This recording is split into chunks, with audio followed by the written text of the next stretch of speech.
শুনতে শুনতে ফিরে এলাম আপনাদের প্রিয় অনুষ্ঠান প্রেম করেছি মিস করেছি এই অনুষ্ঠানে।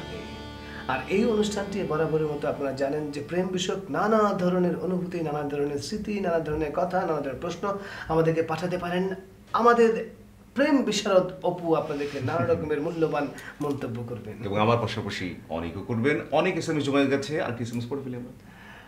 এর মাঝে অনেক এসএমএস এসে গেছে বন্ধুরা। আমরা জানি যে এই অনুষ্ঠানটি আপনাদের কাছে অনেক জনপ্রিয়, তাই আমরা প্রতিদিন প্রতি মুহূর্তে মুহুর্মুহু এসএমএস পাই, কিন্তু প্রত্যেকটা এসএমএস আমরা পড়তে পারছি না বলে বন্ধুরা আমরা খুবই দুঃখিত। তার মধ্য থেকে আমরা বাছাইকৃত এসএমএসগুলো পড়ছি। এই মুহূর্তে যে এসএমএসটি আসছে সেটি মালিবাগ থেকে রুনা খান লিখেছেন।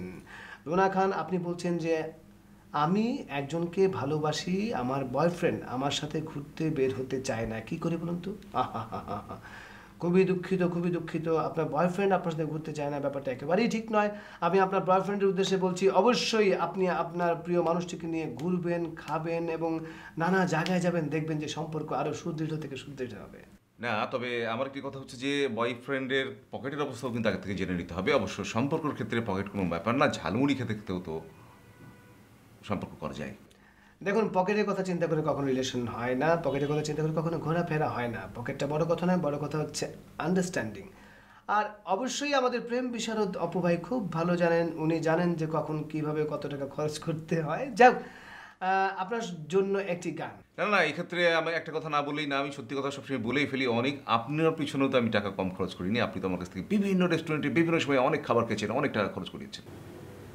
অপু ভাই, অনিয়ারে এইসব কথা আপনি বলছেন? না, জিনিসটা জেনে গেল যে আপনার ভয়েসের মধ্যেও তো এক ধরনের শয়তানি আছে এবং আপনি মানুষটাও এক ধরনের শয়তান টাইপের একটু আছেন। তো এগুলো মাইক্রোফোন কিন্তু ধরে ফেলে, মাইক্রোফোন কোনো কিছুকে ছাড় দেয় না।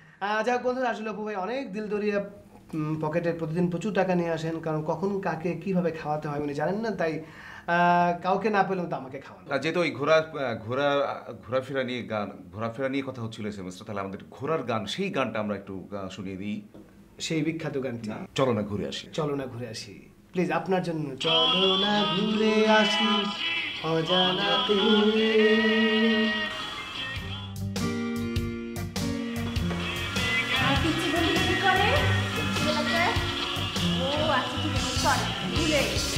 আমার বড় বন্ধু কি করে?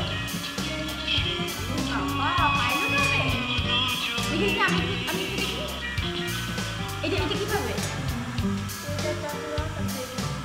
এটা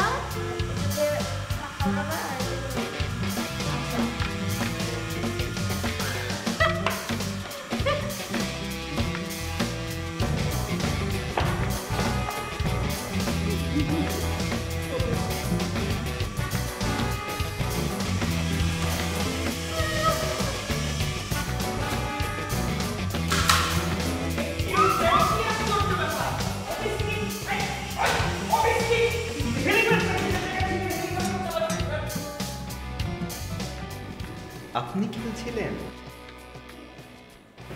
জি। Wow, great. চালাতে জানেন তো? না, আমার এটা তো অফিস। না, অফিস কোনো সমস্যা না, please carry on carry on. অফিসেই তো শিখতে হবে, তাই না? আস্তে আস্তে করে বাটনটা প্রেস করুন। হ্যাঁ হ্যাঁ, হচ্ছে না, দাঁড়ান আমি আপনাকে দেখাচ্ছি। আমি আপনাকে হেল্প করি। ঠিক আছে, করে আস্তে করে, সরি, আস্তে করে চাপুন। হ্যাঁ, সাথে এটা কন্ট্রোল পাওয়ার। আরেকটু প্রেশার হবে, আরেকটু প্রেশার। হ্যাঁ, খুবই যাচ্ছে, খুবই যাচ্ছে। সাবাস সাবাস সাবাস, গান হাতে। হ্যাঁ হ্যাঁ হ্যাঁ হ্যাঁ হ্যাঁ, wow wow wow. Very funny. আরেকটু, হ্যাঁ হ্যাঁ হ্যাঁ, great great great great great. আরেকটু, বা উফ, অসাধারণ, তাই না? হ্যাঁ, ঠিক আছে, ওকে, ক্যারি অন প্লিজ।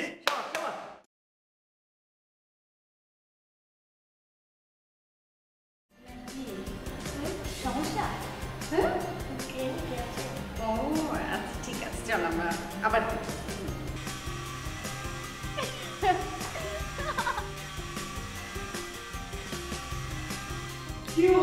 কি হলো লেগেছে? না না, কিচ্ছু হয়নি। ও ওটা ওর লেগেছে, কি যায় আসে। এটা কিন্তু হ্যাঁ আমি আমি পারবো, আপনি কাজ করেন আপনি পারবেন, আমি জানি। জি, আপনি কাজ করেন। প্লিজ প্লিজ আস্তে, ব্যালেন্স। হ্যাঁ আচ্ছা, আমি কি এখানে যতক্ষণ খেলবো উনি কি একটু পর পর আসবে? আচ্ছা, উনি যখন অফিসে থাকবে না তুমি ওকে ডাক দেবে, ঠিক আছে? পিচ্ছি বন্ধু তুমি খেলো।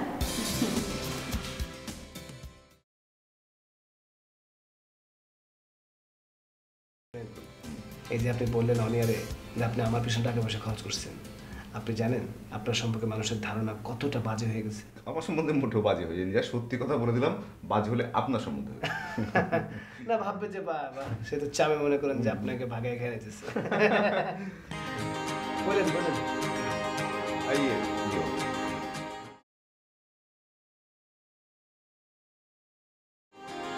হ্যাঁ, ইতিমধ্যে আমাদের গান শেষ। গান শেষের সাথে সাথে আবার চলে যাচ্ছে SMS এ। আমারও জমা হয়ে গেছে অনেক অনেক SMS। তবে একটা কথা বলে রাখা উচিত, এই গানটি যখন হ্যাপি আকন্দের সেই ঐতিহাসিক গানটি যখন আমরা শুনি তখন আমাদের চোখের সামনে ভেসে আসে আমাদের সেই প্রিয় সুবর্ণা মুস্তফা এবং রাইসুল আসাদের সেই সমুদ্রের পাড়ের সেই ডান্স।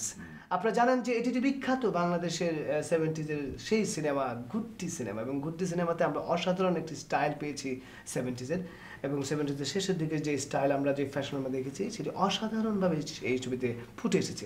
যারা দেখেছেন তো দেখেছেন, যারা দেখেননি তারা প্লিজ দয়া করে ছবি দেখে নেবেন। অবশ্যই ভালো লাগবে আপনাদের।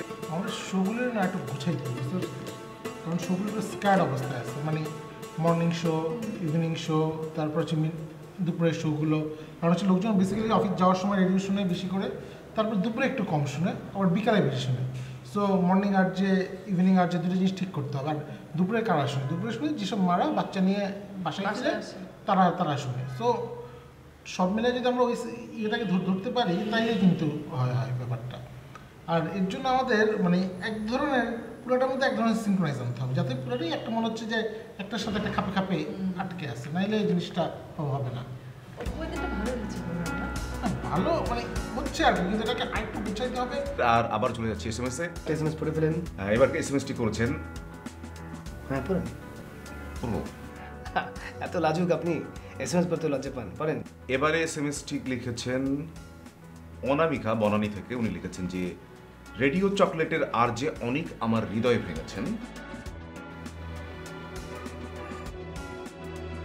রেডিও চকলেটের সমস্ত দর্শকদের কাছে আমি এর বিচার চাই।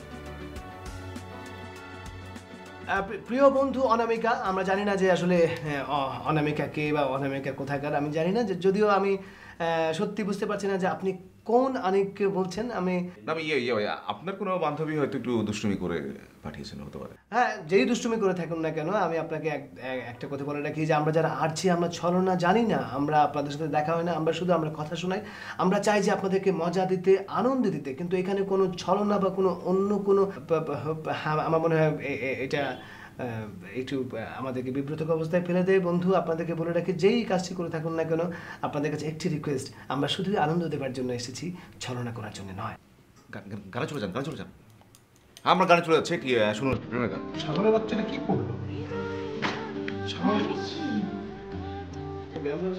আমি বলবো না, আপনি পড়তেই পারতেন। আমি বারবার ইশারা করতেছি যে অনামিকা বলেও তো পিছিয়ে গেল। তো অনামিকা কি? আমি কি আর অনামিকা ব্যাপারটা কিছু জানি নাকি? আপনি একটা জিনিস দেখবেন, যেখানে আমার নাম শুনেন, মানে মাঝে মাঝে এইসব সেন্স থাকা উচিত।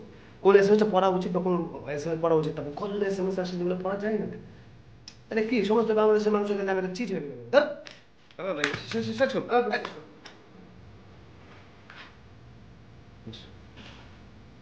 হ্যাঁ প্রিয় শ্রোতা, শেষ হয়ে এলো আমাদের সময় এখন শেষ। আবার দেখা হবে, আবার আগামীকাল ঠিক একই সময় শুনবেন প্রেম করেছি বেশ করেছি।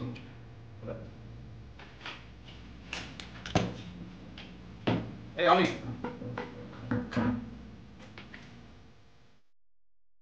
তুমি কি করলা? আমি তুমি কি করলা? তুমি সমস্ত বাংলাদেশের কাছে আমাকে চিট বানিয়ে ফেললে। আশ্চর্য বিষয়, একটা নতুন স্টেশন উদ্বোধন হচ্ছে, আমি একটু ব্যস্ত ছিলাম, তোমার সাথে কথা বলতে পারিনি, তারপর তুমি আমাকে এইভাবে তুমি একটা অনিয়মের মধ্যে এসএমএস পাঠিয়ে বলছো যে আমি ছলনা করছি। ছি ছি অনামিকা, কখনই করতে পারবো না আমার সাথে। হ্যালো অনামিকা, তুমি আমার কথা শুনো। তুমি যেটা করেছো, আমি অফিসে আমি কি জবাব ঠিক করবো সবাই ভাবছে। অনামিকা কাঁদতেছো কেন? অপরাধটা করেছো তুমি, এখন you are crying. Anamika, Anamika please please please please don't cry, baby baby baby baby. আচ্ছা তুমি এখন কোথায় আছো বলতো?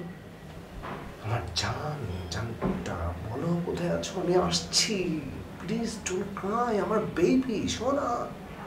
আমি আসছি তুমি আমি এক্ষুনি আসছি। ওকে তুমি হাতে জেলে আসুন, আমি আসতেছি, প্লিজ প্লিজ। ওকে ওকে ওকে ওকে।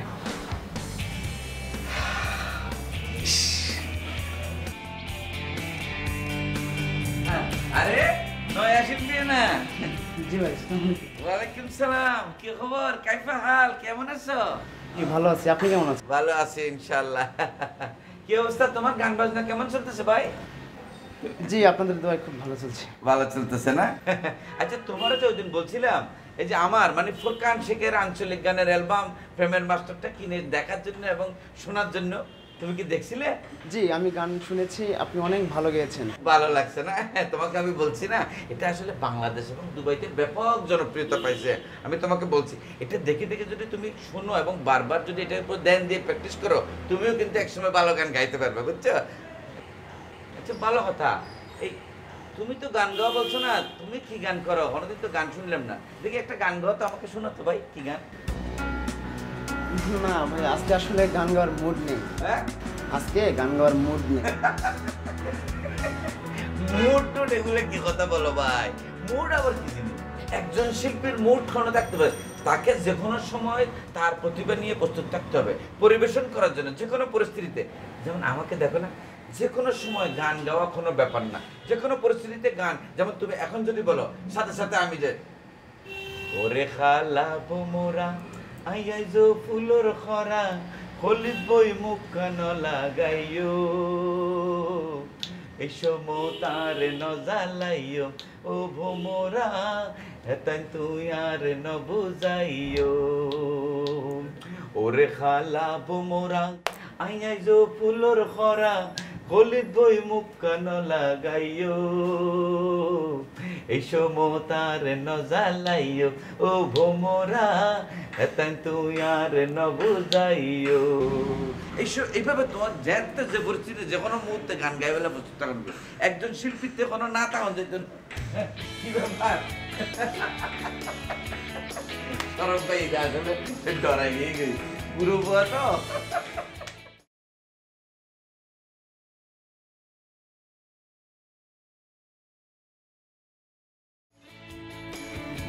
কি ব্যাপার, আপনি হাসছেন কেন? আপনি আবার হাসছেন কি পরিমাণ স্টুপিড হতে পারেন আপনি? আচ্ছা প্রত্যেকটা স্টেশনে তো নিজস্ব কোনো এথিক্স আছে, তাই আছে না? তার একটা নিজস্ব নীতিমালা আছে, একটা নিজস্ব সেন্সর বোর্ড আছে। আপনি হুট করে একটা SMS এভাবে পড়ে ফেললেন। আপনার কি উচিত ছিল? আপনার উচিত ছিল এরকম একটা SMS দেখার পর না ঠিক আছে এটা আমি পড়বো না, মানে এই যে আপনি SMSটা পড়ে ফেললেন তাতে কি আপনাকে মনে হয় আমার খুব লস হয়ে গেল? লস কিন্তু আপনার হয়েছে। একটা আরজে হিসাবে আপনার যে রেসপন্সিবিলিটি ছিল সেটা যে আপনি দেখাতে পারেননি সেটা একদম প্রুভড। আবার আপনি হাসছেন? না না আপনি হাসতে পারবেন তো, আপনি এটা সরি বলা উচিত। You suppose to sorry. অদ্ভুত একটা বিষয়, এটা কোথাকার কোন মেয়ে না ছেলে বা কিছুই জানি না, একটা অনামিকা নাম দিয়ে সে হুট করে লিখে ফেললো আমি নাকি ছলনা করছি। মামা আপনার কি মনে হয় আমি কি ছলনা করতে পারি? আপনার তো আমাকে চিনেন। আরে আরে ডেভিড ভাই তো ওনাকে স্ট্রেট ছাগল বলে আখ্যায়িত করছে একদম সাথে সাথে। অবশ্যই ছাগল বলা উচিত। তা ছাগল না হলে আচ্ছা বাবা ঠিক আছে, মানুষ তো লিখতে পারে, কত কিছু লিখে। আজকে মৌকে নিয়ে অনেক ধরনের SMS আসে না? আমরা এটাকে কী যাবো? আমরা যাবো যে এটাকে ওভারলুক করি, কারণ এই জিনিসটা তো কখনই আমরা একটা গণমাধ্যমে বা একটি প্রচার মাধ্যমে আমরা প্রকাশ করতে পারি না। এটা তো নর্মাল কমন সেন্স, তাই না অনেক ভাইয়া? হুট করে কোথায় কে লিখলো না লিখলো সেটা উনি পড়ে ফেলেছেন। আবার হাসছেন আপনি? প্লিজ আপনি হাসছেন কেন? মানে আপনি খুবই আনন্দে আছেন না? আচ্ছা ভাইয়া অনামিকাটা কি? আরে অনামিকা কোথায়, মানে আচ্ছা অনামিকা কে আমি কি করে বলবো? একই প্রশ্ন তো আমারও। আমার তো মনে হচ্ছে এটা তারই ষড়যন্ত্র। সেই কোথাকার কোন জায়গায় কোন এক কাউকে দিয়ে টেক্সট মেসেজ পাঠিয়ে লিখে দিয়েছে। আপনি হাসতেছেন কেন ভাই? না দুধ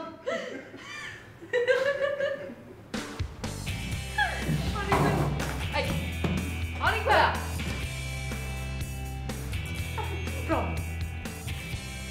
কেন হাসতেছেন লোকটাকে শুধু শুধু?